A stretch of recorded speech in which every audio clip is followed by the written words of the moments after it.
Franchement, chers compatriotes ivoiriens, aidez-moi à comprendre aujourd'hui qu'est-ce que les Ivoiriens sont devenus. Des plus grands aux plus petits, quel comportement les gens nous montrent aujourd'hui. On a entendu que le président Alassane Ouattara était parti chez la reine des Baoulés. Alors, ce qui est ressorti là-bas, nous avons entendu après de part et d'autre que il y a une rencontre entre les aînés qui est prévue. Ce qui est d'ailleurs une très bonne chose parce que les jeunes Ivoiriens ne comprennent pas quelque chose. Quand les ténors de la politique, les grands politiciens ne s'entendent pas, ça n'arrange pas le pays. Les plus gros perdants, c'est vous les jeunes gens. Mais malheureusement, la jeunesse ivoirienne aujourd'hui est devenue une jeunesse qui a perdu quand même ses repères. Ils sont incapables de désamorcer des bombes dans leur propre pays. Allez-y voir les commentaires sur la page des PDCI. Des radios PDCI, c'est pitoyable. Des jeunes gens comme vous, vous êtes incapables d'encourager l'harmonie, la paix dans votre pays. Regardez tout ce que vous mettez en commentaire. C'est-à-dire, si ça dépend du président Ouattara et Bédié, c'est-à-dire que ces deux-là arrivent au moins aujourd'hui. Le président, salut le président, il n'y a pas deux présidents. En plus, il a affaire à son aîné. Vous savez, en Afrique, hein, quelle que soit ta raison devant ton aîné, la raison s'explique autrement. Si vous ne comprenez pas, je vous apprends. Et ce n'est pas ça mon problème. Je suis venu vous dire que vous, les petits Ivoiriens, là, levez-vous, allez-y travailler, laissez politique tranquille. Vous ne pouvez pas toujours être là en train de tirer sur les ficelles entre les politiciens. On dit le président Alassane Ouattara et Bédié doivent se rencontrer. C'est devenu un problème pour vous, les jeunes gens, mais c'est pas la peine.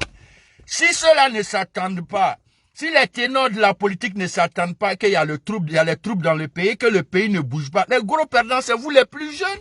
Comprenez ça quand même. Essayez d'encourager la paix entre les aînés. Regardez vos commentaires. C'est-à-dire que moi, je regarde vos commentaires, mais à cette allure-là, Joe, il faut qu'on prie pour le cœur des Ivoiriens. Vous avez trop de haine, jeunes gens. Vous avez trop de haine. Vous n'allez pas partir quelque part à ça. Quand les ténors de la politique ne s'attendent pas, les plus gros perdants, c'est vous, les jeunes. Sinon, eux, leurs enfants et leurs femmes, que eux, ils s'entendent pas, eux, leurs enfants et leurs femmes sont en sécurité, sont libres. Donc, il faut que vous compreniez cela. Donc, quand vous attendez une histoire d'un rapprochement aujourd'hui entre les aînés, mais mon Dieu, soyez matures, comprenez un peu que l'animosité n'a pas d'issue pour nous.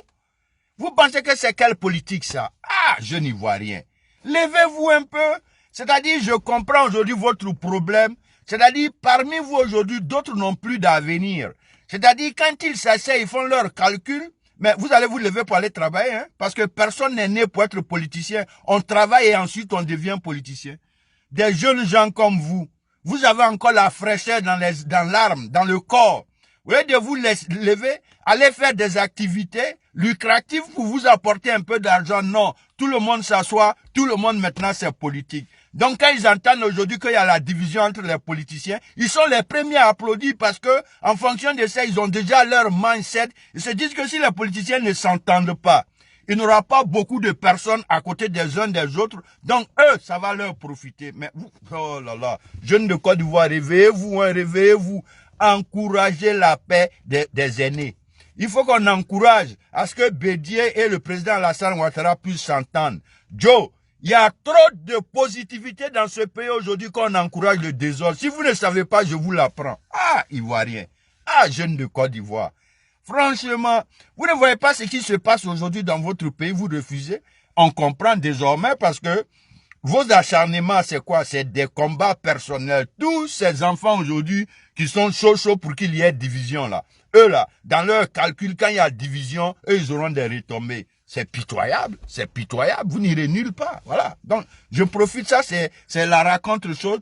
Jeunes de Côte d'Ivoire, soyez matures. N'encourageons pas des histoires entre nos politiciens. Puisque quand le pays brûle là, ça n'arrange pas vous les jeunes gens. Il faut que vous compreniez. On dit la politique, c'est comme un match de football. Si la politique est donc comme un match de football là, donc les partisans des partis politiques, vous êtes des partenaires. Vous devez vous parler, vous devez vous conseiller. Arrêtez d'être des va-t-en-guerre. Arrêtez d'être des va-t-en-guerre. Vous n'aurez rien dedans. C'est quoi ça? On dit les politiciens cherchent, on dit le président cherche à aller vers son aîné. Vous, des jeunes gens, vous voulez d'applaudir pour ça. Vous êtes là en train de mettre les commentaires vraiment insignifiants de sorciers, de diables, de monstres que vous mettez. Arrêtez ça, les gars. Arrêtez, hein. Vous n'aurez rien dans ça. Voilà. Donc, ça, c'est la première partie de la vidéo de ce jour. Solennellement ici, les gars, j'appelle tous les activistes RHDP, tous les cadres, d'avoir un œil sur le frère Johnny Pacheco. Vous savez, en politique, on a toujours dit, on dit politique, c'est comme match de football. Donc, quand on mène le combat avec quelqu'un, vous devenez automatiquement des partenaires. Pour ceux qui ont joué au foot, quand tu es partenaire avec quelqu'un, tu es prêt pour mouiller le maillot pour la personne. Et il y a des gens qui sont différents de tout le monde. Il faut qu'on accepte. Tout le monde mène le combat des réseaux, mais tout le monde n'a pas le même degré d'engagement. Les gens qui se sont engagés à visage découvert, Johnny Pacheco fait partie de ceux-là. C'est quelqu'un, quand il est engagé dans quelque chose, c'est corps et âme. Un homme comme ça, c'est un très bon partenaire. Donc, quand il a des difficultés, nous autres, avec qui il mène le même combat aujourd'hui, nous avons obligation de faire un tour de lui en tant que notre partenaire de lutte. Alors, donc je crois que ça c'est simple, il n'y a rien à faire. Tout ce que Johnny a relaté, tout ce qui se passe entre lui et Kipré, Fadon, il faut arrêter ça mon frère. Vous avez l'argent, alors vous allez empêcher vos frères de parler et puis tu prends pas le contribuable pour faire souffrir ton frère à l'étranger. Mon cher ami, on va rentrer dans les cases sacrées derrière toi. Toi, tu vas payer les frais dans les jours qui viennent. On va rentrer dans les cases sacrées derrière Kipré. Ça c'est rien. On met ça de côté d'abord. Donc, à tous de soutenir Johnny Pacheco. Le jeune frère Johnny Pacheco a besoin du support de tous. Alors, je vous demande de faire un bloc parce que, vous savez, les combats des réseaux, ceux qui sont généralement engagés à visage découvert, c'est des gens qui sont automatiquement exposés comme nous autres. Voilà. Donc, ça, franchement, les gars, il faut faire un bloc autour du jeune frère Johnny Pacheco. Il mérite parce que c'est un homme engagé. Voilà. Donc, voilà aussi que à Yopougon, on nous dit qu'il y avait une manifestation FPI. Et puis les discours que nous sommes en train de lire de part et d'autre, venant de ces participants, mais c'est vraiment pitoyable. C'est vraiment triste.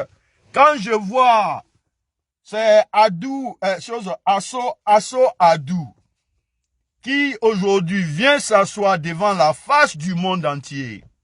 Lui, en tant que cadre du FPI, le parti des danseurs de la Côte d'Ivoire, ceux qui ont fait 10 ans de zigribiti dans le pays, la Côte d'Ivoire n'a même pas bougé d'un iota, d'un pikini, on n'a pas bougé. C'est lui aujourd'hui en tant que cadre qui a le toupet de venir s'asseoir. Le président Alassane Ouattara et le RHDP n'ont qu'à partir. Et Ato, vraiment, quand on dit au FPI là, vous, bon, sérieusement, ça va pas chez vous. Je vous comprends. Vous avez encouragé les enfants dans les agoras, dans les parlements, dans les Sorbonnes. Mais qu'est-ce qu'ils ont fait? La tchatch. Vous êtes venus apprendre les jeunes Ivoiriens à parler. Ça c'est FPI. Vous avez passé tout votre temps à insulter le président Houphouët-Boigny. Vous êtes venus à l'œuvre, on a vu 10 ans, 0, vous avez accouché d'une souris. Ceci ne suffit pas. Tu viens t'asseoir aujourd'hui, le président, vous, ça va pas chez vous. Vous pensez que la Côte d'Ivoire, c'est un pays de danse, ou bien un pays de frimes. Ça vous fait pas honte? Comparez vos 10 ans au petit temps du président Alassane Ouattara, c'est incomparable. Alors, je comprends que vous, au FPI, vous n'aviez pas vraiment, anyway, vous ne connaissez rien. C'est ça qui est la vérité. On vous a donné le pays, vous nous avez demandé 2 années de trêve, nous avons refusé et nous avons vu la suite. Vous êtes incapable. Houphouët-Boigny a demandé à votre leader de venir apprendre, il n'est jamais venu. Donc, peut-être que vous pouvez vous amuser avec les plus jeunes, mais nous là, nous on a tout vu. Donc vous n'allez pas venir, vous n'avez pas de qualité, vous n'avez pas de compétences, vous n'avez pas d'experts dans votre groupe. Si vous en avez les 10 ans, venez nous montrer une preuve. Oh, arrêtez d'embrouiller le monde là. FPI, vous n'avez pas honte. FPI, vous n'avez pas d'expérience dans votre groupe. Vous n'avez pas d'experts. Vous n'avez pas d'hommes compétents. C'est une réalité. 10 ans. Où sont vos résultats? durant les 10 ans, qu'est-ce que vous avez fait dans notre pays? Dites-nous, saleté, tout ce qu'il y a de vilain, c'est ce qu'on a vécu avec vous. Escadron de la mort, on ramassait les cadavres dans le pays, ils mentent comme ils respirent, ils font du faux. Mais, et puis aujourd'hui, vous n'avez pas honte. Le pays est tranquille aujourd'hui, il n'y a pas de chasse à la sorcière, il n'y a pas d'escadron de la mort. On ne ramasse pas de cadavres dans le pays. Aucun opposant n'a été éliminé physiquement par le président Alassane Ouattara. C'est ça que vous voulez entendre, non? Un monde de vauriens comme ça, là. Vous pensez que vous, vous laissez encore? Adou, Asso Adou, je ne te connaissais pas, c'est maintenant je viens de te voir, mais mon cher ami, on a coupé Ignam à partir de maintenant, à te montrer ici que vous, le FPI, vous n'avez plus droit à la parole dans la Côte d'Ivoire. On sait que vous êtes des gens zélés, vous n'avez pas honte, vous êtes incapables, tout le monde sait, mais vous allez vous taire. Regardez-moi ça. Le président Alassane n'a qu'à partir à les choses. Vous des incapables comme ça, ça vous fait pas honte. Je vous jure que si c'est dans certains les pays de l'Occident, vous, FPI là, vous n'avez plus droit à la parole. Mais regardez votre bilan. Le bilan le plus catastrophique de l'histoire de la Côte d'Ivoire. Les cadavres, on ne peut pas finir de compter. Le désordre, l'insubordination, le manque de respect. Vous avez trop de saleté dans vos ceintures. Alors, s'il vous plaît, arrêtez, hein. Arrêtez, alright? Arrêtez un peu ça. Ok. Voilà, ça c'est pour toi, c'est le début du commencement. Le FPI, le plus mauvais bilan de l'histoire de la Côte d'Ivoire. Gbagbo a insulté Houphouët-Boigny toute sa vie. Il est venu 10 ans accoucher d'une souris. Des incapables comme ça. Le président Alassane Ouattara est venu nettoyer vos saletés, vos poisses, vos porcheries. Aujourd'hui, le monsieur a rendu le pays vivable avec le travail, la détermination, l'engagement. Vous ne trouvez rien à dire des amuseurs que vous êtes. Vous pensez qu'on est là encore pour s'amuser? Il n'a qu'à partir. Ça vous fait pas honte? On vous met tous ensemble, vos qualités, vos expériences, ça fait même pas les 1 cas du président Alassane Ouattara. Ça vous fait pas honte? Ayez un peu honte. C'est fini la danse. La jeunesse ivoirienne n'est plus prête pour danser. On veut des gens qui peuvent apporter des actions dans le pays. Des investisseurs, de l'investissement. Et vous, au FBI, vous ne connaissez rien dedans. 10 ans, zéro. Vous devez vous taire. Regardez-moi ça. Vous là, vous FPI, vous êtes les derniers, vous devez vous taire. Vous avez insulté le président Houphouët-Boigny toute sa vie. C'est sur son fils Alassane, vous arrivez, des incapables comme ça, on vous donne le pays pendant 10 ans. Vous avez vu ce que vous avez fait de notre pays. Regardez-moi ceux-là. Franchement, dégagez des lieux là. Alors, franchement, FPI, vous là, on vous calcule même plus, mais si vous continuez, c'est comment on va commencer à ressortir, on va vous exposer au monde. Des vauriens comme vous, vous n'avez aucune expérience. On a dit à votre mentor de venir apprendre auprès d'Houphouët-Boigny. Houphouët-Boigny l'a appelé, il a fait son malin et il est venu. Vous avez vu lamentablement échouer. Un résultat accouché d'une souris. FPI, dégagez!